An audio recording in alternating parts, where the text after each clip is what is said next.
100세 시대를 맞아 여러분의 건강을 책임집니다. 1:1 건강 맞춤 상담, 당신의 주치.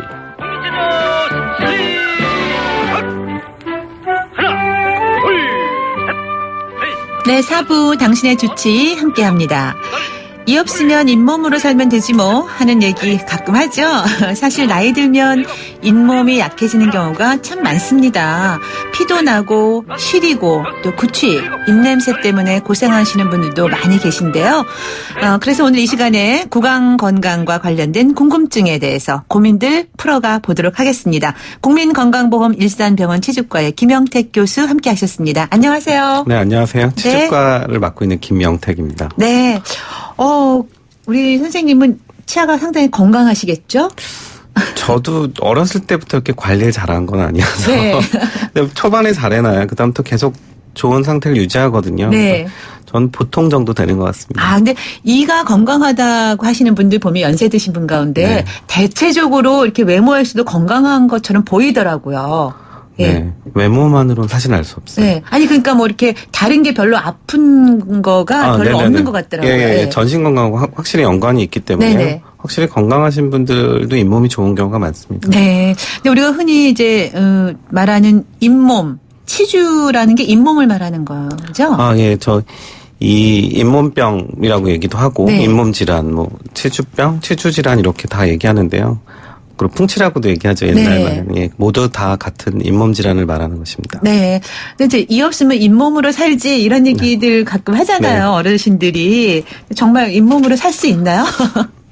이제 틀니로 사시는 분들 많으시잖아요. 네. 근데 사실 틀니가 임플란트가 지금 많이 보편화됐지만 그전엔 틀니를 많이 하셨는데 완전 틀니라고 이제 위아래 완전 틀니를 한 경우에는요. 원래 이가 가진 저장력이 한 10%에서 20% 정도밖에 이렇게 힘을 얻지 못합니다. 네. 저장력을 갖지 못하기 때문에 네. 사실은 잇몸으로 살 수는 있지만 네. 이렇게 좀 이렇게 제대로 된 저장을 하긴 좀 힘들고요. 네. 그래서 그러니까 건강한 이를 갖고 있다 하더라도 건강하지 못한 경우에는 제대로 씹지 못하기 때문에 사실 잇몸 관리를 해줘야죠. 옛말하고는 네. 조금 다르게. 네. 잇몸이 사실은 약간 이제 그 치아를 지탱해주는 뿌리 뭐 이런 역할을 하는 건가요? 그렇죠. 잇몸이라 하면요. 그 이를 받쳐주고 있는 그 옆에 잇몸 그 살과 그 안쪽에 있는 뼈를 다 통칭해서 말하는 건데요. 네. 저희가 종합병원에 가보면 치주과라고 있죠. 근데 네. 치주가 결국 잇몸을 말하는 거기 때문에 그 전반적인 치아를 받쳐주는 이게 뭐 베이스라고 해야 되나요? 네. 그 부분을 말하는 걸로 알고 계시면 됩니다. 그렇다면 상당히 중요한 역할을 하는 거잖아요. 네, 중요하죠. 네. 그런데 저는 그래서 중요해서 그런지 잇몸의 날이 있다라는 것을 얼마 전에 알았어요, 사실은. 저희 대한치주과학회에서 정말 열심히 홍보하고 있는데. 네, 언제 생긴 거예요? 2008년도에 처음 1회고요. 그래요? 올해, 그러면은 거의 9년 이렇게 됐는데. 네네, 올해 9회를 맞이했습니다. 저는 지난주에. 최근에 알았어요. 네. 저희가 더 열심히 홍보하도록 이렇게 정보에 하겠습니다. 제가 이렇게 무지한 건가? 아니면은 홍보 부족인가요? 그 잇몸에 대해서 사실은 이렇게 관심 갖기가 쉽지 않습니다. 그래서 네. 저희가 홍보를 해도 사실 신문에는 다 났거든요. 네. 이렇게 관심 가져 보기 힘들죠. 저희가 홍보하는 게 3월 24일을 잇몸의 날로 지정했어요. 그게 네. 무슨 뜻이냐면요. 3개월마다 잇몸을 사랑하자 해서 324에서 3월 24일로 지정했습니다. 그래서 지난주 3월 23일에 목요일이죠. 그때 네. 잇몸의 날 행사를 가졌고요. 네. 그래서 뭐 사랑의 스케일링 같이 뭐 이렇게 그 성분도 복지관에서 장애인을 상대로 이렇게 스케일링을 해준다든가 이런 행사를 같이 벌이고 있습니다. 네. 이 3개월이 갖는 의미가요. 잇몸에서 이제 저희가 스케일링을 하고 나면 세균이 이제 한 번은 깨끗해지잖아요. 세균이 네. 없어지는 깨끗한 상태가 되는데 그게 다시 또 영향을 미칠 수 있는 기간이 3개월 정도라고 합니다. 그래서 관리가 네. 잘 안 되시는 분은 최소한 3개월에 한 번씩은 계속 관리를 받게 하자라는 네. 의도로 시작하게 됐습니다. 네. 3월 24일 최소한 3개월에 한 번은 이를 사랑하자 해서 네네. 잇몸의 날로 정하신 거고요. 지난 금요일이었네요. 네. 네, 금요일인데 행사는 네네. 목요일에 진행했었습니다. 네네. 이제 나이가 드신 분들 중에 아니면 저도 마찬가지고요. 최근에 이렇게 찬물로 이제 양치질 하거나 이렇게 뭐 그럴 때 이가 좀 시린 경우가 있어요. 근데 연세 드신 분들 가운데 그렇게 말씀하시는 분들이 많이 계시더라고요. 이렇게 찬물이 닿으면 이가 시리다. 그리고 또 심지어는 피가 나는 경우도 있다고 하는데 이거 좀 안 좋은 거죠? 위험한 건가요? 피까지 나면? 실은 이제 제가 치주 진료를 많이 잇몸 질환 치료를 많이 하면서 잇몸 시리다고, 그러니까 이가 시리다고 네네. 오시는 분들 많으신데, 이 시리는 걸 느끼는 부분은 잇몸은 아니고 이고요. 아. 예, 이에서 느끼는 건데 네. 자연적인 부분도 있어요. 이게 나이를 들면서 자연적인 퇴축이라고 해서 잇몸이 조금씩 내려가는 부분이 있기 때문에 네. 완전하게 이게 병적인 증상이다라고 보긴 힘들지만 불편하니까요. 그 부분도 해결을 해야 되는 거고요. 그다음 피가 난다 그러면은 그건 확실히 염증이 어느 정도 있을 때 피가, 물론 상처가 나서 피가 날 수도 있지만 대부분은 네. 염증이 있어서 피가 나는 거기 때문에요. 가능하면 치과에 내원하시는 게 좋습니다. 네. 이 정도 상태만 돼도 근데 사실 정상이라 하더라도요. 그러니까 치주 질환 자체가 증상이 없어요. 그러니까 어느 순간 내가 아파서 치과에 가봤더니 뽑아야 된다더라 이런 경우 되게 많이 듣잖아요. 네. 잇몸 질환 같은 경우에는 증상이 없기 때문에 저희 가능하면 아프기 전에 치과에 그냥 주기적으로 한번 가보시는 게 제일 건강을 유지하는 데 도움이 됩니다. 근데 그게 참 알면서도 안 되는 게요. 어렵죠. 저도 치과에 환자로 가면 너무 네. 불안합니다. 치과 가서 정말 이렇게 벌리고 누워있는 거 참 그게 불편스러워서 안 가게 되고요. 어지간히 아프면 좀 참게 되는 경우가 있는데 그래서 더 큰 병을 부르나 봐요. 네. 그래서 돈을 많이 쓰게 되는 경우가 많이 생기죠. 아, 그렇군요. 자, 건강도 챙기고 돈도 절약하기 위해서 미리미리 예방 차원에서 치과에 좀 미리미리 가는 습관을 기르는 것도 중요할 것 같다는 생각이 네, 드네요. 네. 네. 8637님, 송곳니 잇몸이 자꾸 주저앉으면서 입뿌리가 점점 보여서 양치하다 닿으면 아픕니다. 치료 방법 좀 알려주세요. 입뿌리까지 보일 정도면 심한 거 아닌가요? 아까 잇몸이 좀 내려간다고 했는데요. 네. 한 20대 정도 기준으로요. 잇몸 높이가 그게 정상이에요. 그리고 시간이 지나면 뭐 조금씩 내려가거든요. 네. 몇 년 지나면은 1mm씩 내려갈 수 있는데 1mm만 1mm면 내려가도 큰 거네요. 아닌가? 치아 전체 길이에선 큰데 네. 그래도 큰 편이지만 그래도 1mm 정도면 그렇게 심한 건 아니거든요. 아, 네. 예.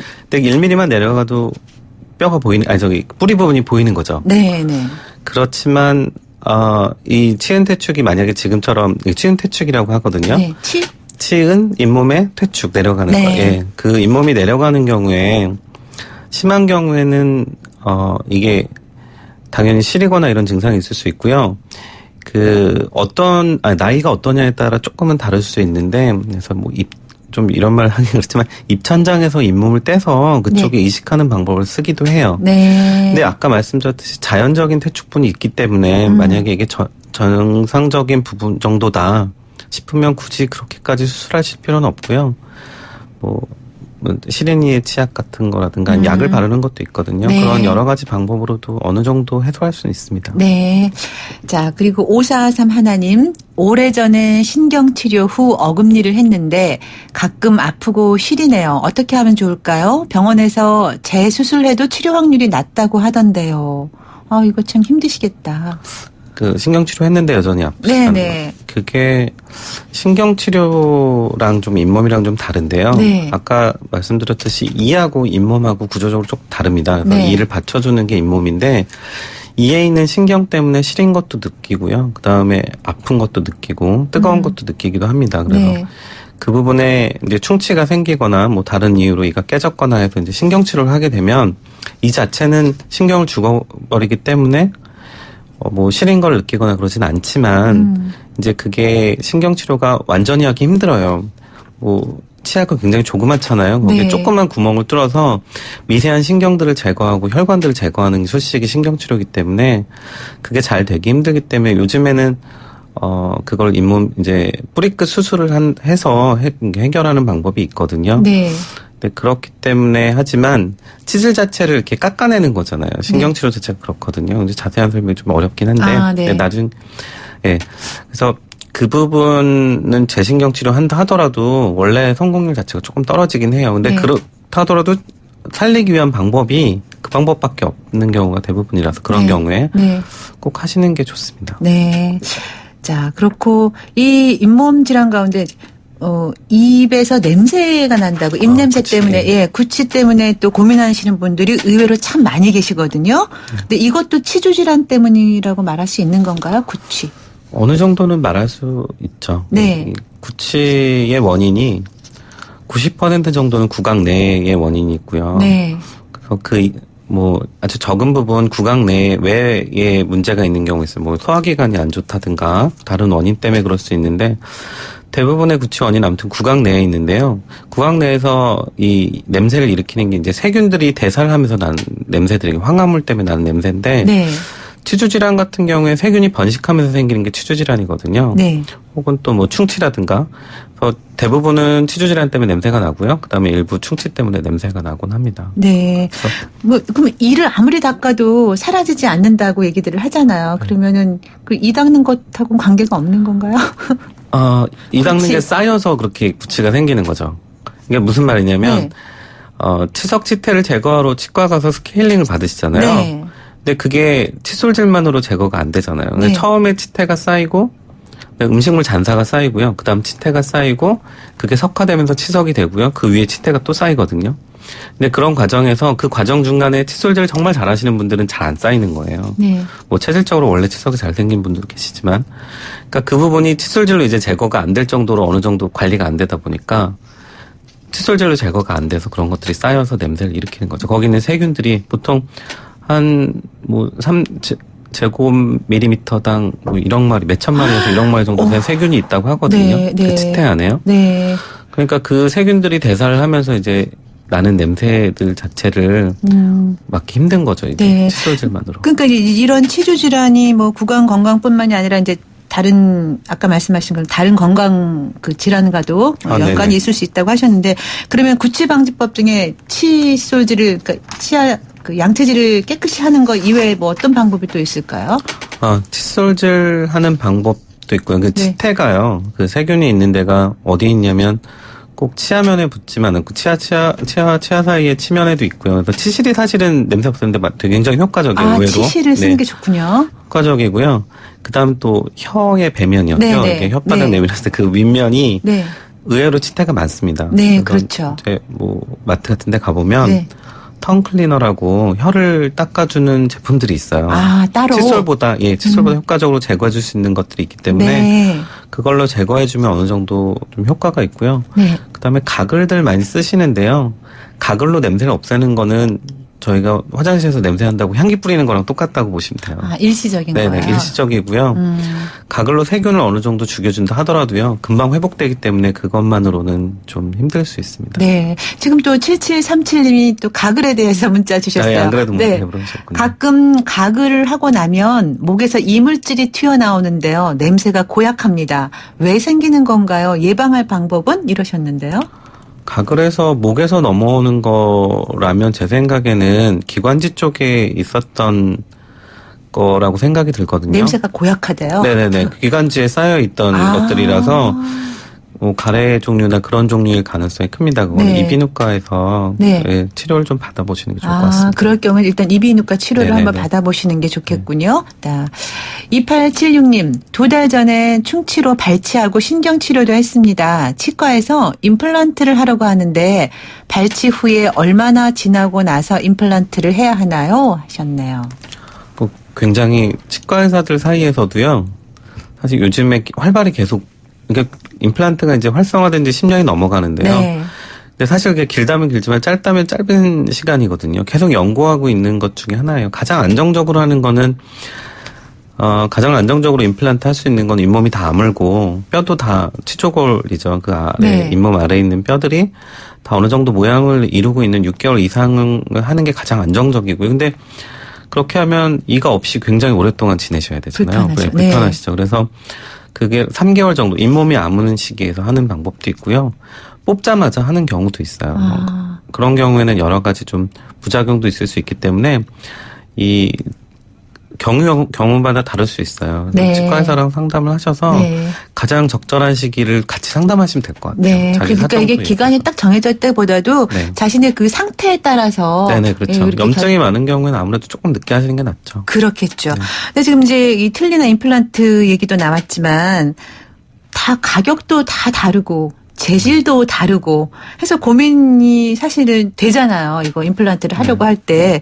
임플란트나 틀니나 이런 인공치아를 하는 분들을 위해서 또 사전에 꼭 이런 것만은 체크를 해야 된다라고 하는 것들이 있다면 어떤 게 있을까요? 임플란트 재질하고 가격.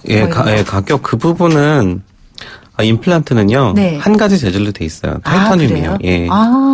티타늄. 근데 가격이 왜 이렇게 다 달라요? 근데요. 네. 그 티타늄이 뼈랑 붙게 만들기 위해서 굉장히 많은 연구가 있었고, 뭐, 지금 어느 정도 정립돼 가고 있는 상황이긴 한데, 회사마다 그게 다 방법이 다른 거예요. 그런 부분은 뭐, 회사 특허 관련이 있겠죠. 그래서, 네. 뭐, 임플란트 모양이라든가 아니면은 그 표면 자체가 좀 달라져서 그런데, 네. 제 생각엔 어느 정도 이상의 이름을 가진 임플란트면 사용하는데 전혀 무리는 없을 것 같아요. 네. 그래서 그 부분에 대해서는 사실 치과 의사가 고민해야 될 문제라고 생각을 하고요. 그래요? 환자가 고민해야 될 부분이 네네. 아니고 그냥 환자 입장에서는 가격이 제일 고민되거든요, 사실은. 네네. 가격은 그렇죠. 저도 그 부분은 잘 모르겠어요. 네. 어느 부분이 이게 시장이 형성되면서 되는 문제도 있고요. 네. 근데 보험공단에서요. 건강보험공단에서 65세 이상 환자들 대상으로요. 네. 보험 임플란트를 평생 2개까지 제공을 하고 있어요. 네. 그래서 그 정도의 비용 정도 지불하시고 하시면 될 것 같아요. 예. 평생 2개보다 더 많이 하는 경우가 많을 텐데, 사실은. 아마 그럼 재정이 아마 그것 때문에 아마 2개로 시작했었던 것 같습니다. 네, 어쨌든 뭐 보험이 된다 하더라도 2개까지 네. 또 뭐 여러 가지를 고려해서 건강한 치아가 중요한 거니까. 그렇죠. 네. 근데 저는 사실 치주과 의사로서 임플란트 하기 전에 치료가 더 중요하다고 생각하고요. 네. 살리려고 노력하는 부분도 좀 중요하다고 생각합니다. 네. 그러기 위해서는 이제 치아도 뭐 건강할 때 건강을 지키라는 말이 반드시 적용되는 분야인 것 같아요. 네, 맞습니다. 그렇죠? 아주 중요한 거죠. 자, 저희 오늘 치아 건강, 구강건강관리법에 대해서 이야기 나누고 있는데요. 궁금한 사항 있으면은 여러분께서는 문자로 보내주시면 우리 김 교수님께서 아주 성실하게 답변을 해주실 겁니다. 노래 한 곡 듣고 계속 이어갈게요. 8315님이 신청하신 신청곡입니다. 한영의 콧불소. 네, 당신의 전성기 오늘 함께하고 계십니다. 오늘 당신의 주치 코너에서 국민건강보험 일산병원 치주과의 김영택 교수와 함께 이야기 나누고 있습니다. 선생님, 저 아까도 잠깐 이제 얘기가 나왔었지만 치주 질환이 구강 건강뿐만 아니라 전신 건강에 영향을 미친다 하셨잖아요. 그러면 주로 이제 어떤 질환이 좀 연관이 많이 된 건지요? 제가 작년 잇몸의 날에 좀 발표를 했었던 내용이기도 한데요. 네. 사실 치과 의사들은 누구나 다 인지하고 있는 문제긴 합니다. 사실 왜냐하면 잘 먹어야 건강하다고 하는데 잘 못 먹으면 건강하지 않잖아. 네, 물론 그것도 있겠죠. 네. 그것뿐만 아니라요. 네. 치주 질환이 아까 이제 세균에 의해서 발생된다는 얘기를 잠깐 했었는데요. 네네. 치주 질환은 세균에 의한 그 염증성 질환이에요. 그러니까 세균이 잇몸에 염증을 일으켜서 네. 그 부위에 생기는 이게 만성 질환인데 결국에는 세균이 온몸에 퍼지거나 아니면 염증이 생기면 그 인자들이 온몸으로 퍼질 수 있거든요. 네. 그로 인해서 이제 여러 전신 질환에 영향을 줍니다. 그래서 뇌경색, 고혈압, 비만, 당뇨, 류마티스성 관절염, 협심증, 걸다공증, 그다음에 남성 성기능 장애 같이 실제로 혈관하고 관련된 모든 질환이 치주 질환이 있는 경우에 또 다 통계적으로 유의성 있게 더 높게 나타났습니다. 이게 저희가 100만 명 대상으로 한 네. 그 빅데이터를 이용해서 연구를 했었거든요. 모두 네. 연관성 있게 나타났습니다. 거의 모든 질병과 연관이 있다고 봐도 과언이 아니네요. 네, 저희가 말하는 생활습관병이라고 얘기하잖아요. 네. 그 모든 질환하고는 연관이 있는 것 같습니다. 근데 그 가운데 이제 또 우리 청취자분들 가운데서는 궁금해하시는 분들 계신 것 같아요. 성기능 장애로도 이어진다는 것에 또 이제 솔깃하시는 우리 청취자분들. 저희가 주로 50 플러스 예. 중장년층들이 많이 계시거든요. 청취자분들 가운데. 네, 저희도 이제 이 연구를 시작할 때는요. 네. 이것도 연관성이 있다는 걸 보고서 이제 데이터를 같이 넣었거든요. 네. 근데 이제 아까 말씀드린 여러 가지 질환 중에서 가장 부각되게 남성 성기능 장애 이 부분이 더 유의성 있게 나타나는 거. 딴 거보다도 더. 더 많이. 딴 거는 예를 들면은 원래 질환 있으신 거에 비해서 20% 더. 30% 더 질환에 걸릴 유병률이 더 높아졌는데. 그래, 생각지도 못했던 네. 게 오히려 더 큰 영향을 남성 미치네요. 성기능 장애는 50% 이렇게 그러니까 거의 1.5배 정도 더 증가할 수 있는 거죠. 우리 오늘 이 방송 듣고 또 우리 남성분들 치아 건강에 더 신경 쓰시는 분들 많이 계실 것 같아요. 아무래도 필요할 것 같습니다. 네, 필요할 것 같다고 하셨는데 필요한 것 같습니다. 자, 그럼 요거는 조금 뭐 치주 질환하고도 관계가 있을지는 모르겠지만 일단은 우리 이제 또 치아 관련된 거니까 요즘에 이제 아이들 교정 많이 하잖아요. 어릴 때부터. 이제 그래 제대로 뭐 예쁘게 하기 위해서 멀쩡한 이도 뽑아야 하는 경우를 제가 봤거든요. 주변에서. 근데 그건 별로 그렇게 하는 게 좋은 건가요? 어떤 건가요?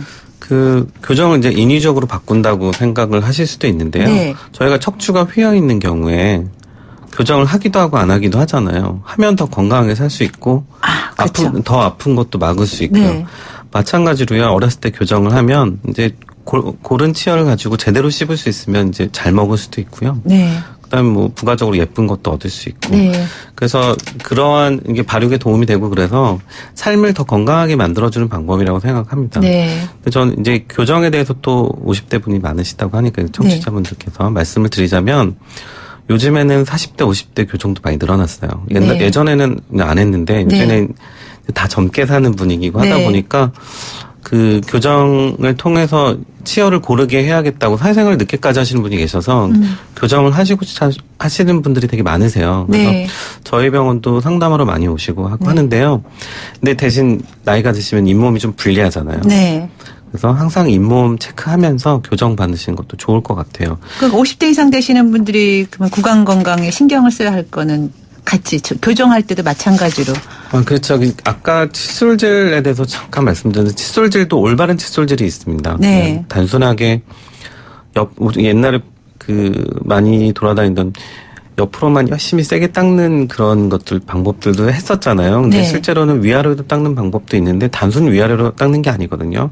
손목을 돌리면서 닦는 방법이 있기 때문에 그런 방법도 좀 배우셔야 되고요. 손목을 돌리는 거예요. 그러니까 지금 말로만 말씀드리기 힘들고요. 네. 대부분 치과에 가면은 저희가 TBI라는 걸 합니다. 투스브러쉬 인스트럭션이라고요. 네. 잇솔질 하는 방법을 다 가르쳐 드립니다. 그래서 네. 그 방법을 좀 배우셔서 본인에 맞는 방법이 있거든요. 네. 교정하신 분들 따로 있고, 잇몸 안 좋으신 분들 따로 있고, 건강하신 분들 따로 있기 때문에 그런 방법에 맞춰서 칫솔질을 해주시면 좋을 것 같습니다. 네. 그리고, 그리고 또 건강을 유지하기 위해서는 아까 3개월마다 스케일링 하시고 혹은 6개월마다, 9개월마다, 1년마다 그러니까 건강하신 분들은 1년마다 하시면 되거든요. 네.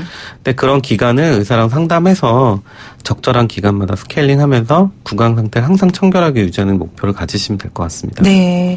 스케일링도 이제 1년에 한 번이 건강한 사람은 그렇지만 네네. 경우에 따라서는 6개월이나 3개월에 한 번씩은 꼭 하는 게 좋고 예전에 이제 333 운동이라고 많이 했었잖아요. 네네. 그래서 하루에 3번, 식후 3분 이내에 3분간 양치질 해야 한다는 게 무조건 그렇게 하는 게 아니라 방법을 어떻게 네. 하느냐가 중요하다는 말씀이시네요. 저는 횟수도 물론 중요하지만요. 방법이 정말 중요하다고 생각합니다. 네. 그 방법을 이제, 제대로 잘 따라서 하면 건강한 치아 관리할 수 있고 또 전신 건강에도 네, 맞습니다. 유용하다는 말씀까지 오늘 짧은 시간이지만 얘기 잘 들었습니다. 2876님 문자 떠주셨네요. 감사합니다. 교수님 조언이 많은 도움이 됐습니다 하셨어요. 예, 저도 감사합니다. 네, 오늘 바쁘신 가운데 나와주셔서 좋은 말씀 잘 들었습니다. 고맙습니다. 네, 감사합니다. 네, 지금까지 당신의 주치 국민건강보험 일산병원 치직과의 김영택 교수였습니다. 당신의 전성기 오늘 금요일 순서 함께하고 계셨는데요. 이제 거의 마무리할 시간이 다가왔네요. 여러분 지금 행복하신가요? 행복의 조건, 3가지 조건을 독일의 철학자 칸트가 말한 게 생각이 나네요. 첫째, 할 일이 있고, 둘째, 사랑하는 사람이 있고, 셋째, 희망이 있다면 그 사람은 지금 행복한 사람이다 라고 독일의 철학자 칸트가 얘기를 했습니다. 여러분은 지금 행복하신지요? 3가지 다 있으면 금상첨화겠고 2가지만 있어도 행복할 것 같아요. 자, 3월의 마지막 금요일 행복하게 보내시고요. 또 이어지는 4월 주말을 시작하네요. 주말도 행복하게 보내시고 월요일 아침에 활기차게 다시 만나겠습니다. 당신의 전성기 오늘 지금까지 김명숙이었습니다. 오늘 끝곡은요. 이현우의 노래 띄워드릴게요. 슬픔 속에 그댈 지워야 해. 여러분 오늘이 가장 젊은 날입니다.